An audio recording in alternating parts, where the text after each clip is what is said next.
Never complained about insurance coverage under CHIP. So that's a lie by the left.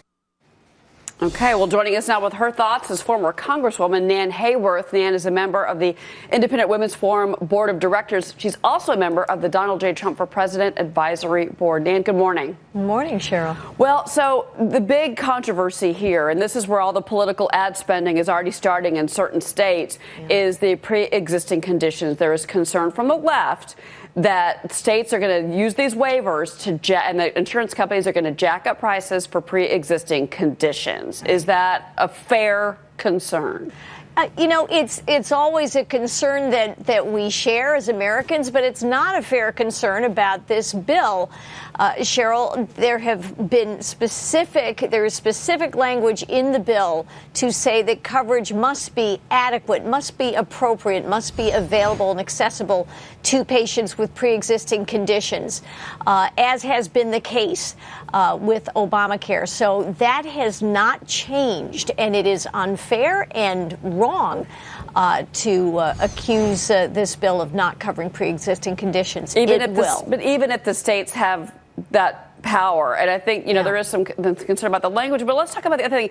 The individual, the employer mandates, they want to get rid of that. But again, the states will have more power. And then the funding, Nan, I'm curious about that, because there is a reduction in federal spending under this bill over the next decade when it comes to these grants to these states. The states are going to have to really start to step in themselves to fund health care. Do you think that the states are going to be ready for this financially? Cheryl, it's much more fair to Americans as a country, because right now Massachusetts, California, and New York consume most of the Medicaid funds that have been allocated through Obamacare, and that leaves the other 47 states wanting.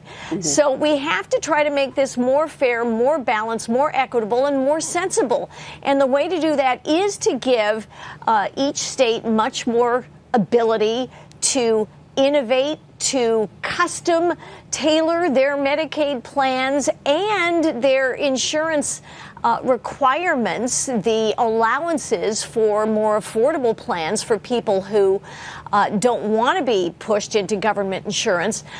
And this bill would allow people to do that. And Cheryl, one of the reasons, actually, that so many people, 30 million more people, have been thrown into Medicaid over the course of Obamacare. And one of the reasons is that a lot of people have either lost their jobs or gone to part-time employment.